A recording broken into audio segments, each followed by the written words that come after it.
Now we're going to take a look at equal ratios with missing terms, but this is going to be more advanced. It's on page 139.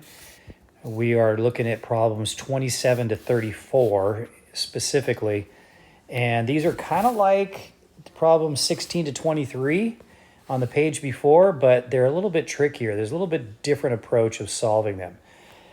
So let's take a look at number 27 here.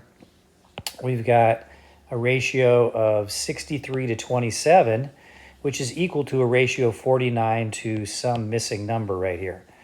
Well, if I set this up with my fractions like I did before, equals 49 over some number, I can't divide 63 by something to get 49. So what I want to do is simplify this ratio first. 63 over 27.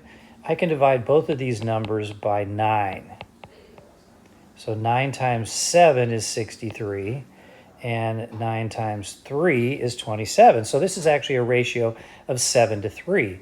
Now it shouldn't be too tough to find what goes in this missing number. It's really a ratio of 7 to 3, and I'm trying to see what ratio it would be if 49 took the place of number 7.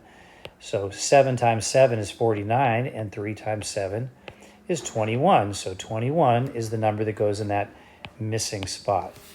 Okay, this next one's just like it, and so we'll just jump right into doing it. 90 over 15, we've got to simplify that first. Well, both of these numbers can be divided by 15. And so 15 divided by 15 is 1. Let's do 90 divided by 15 over here. And we're just going to guess and check on something like this. I know that 15 times 2 is 30, and there's 3 30s in 90. So what about 6? 15 times 6. 6 times 5 is 30, and 90. So this is a 6 to 1 ratio.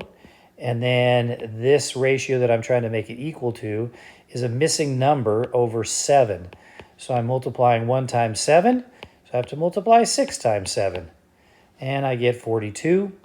42 is my missing term in these equivalent ratios.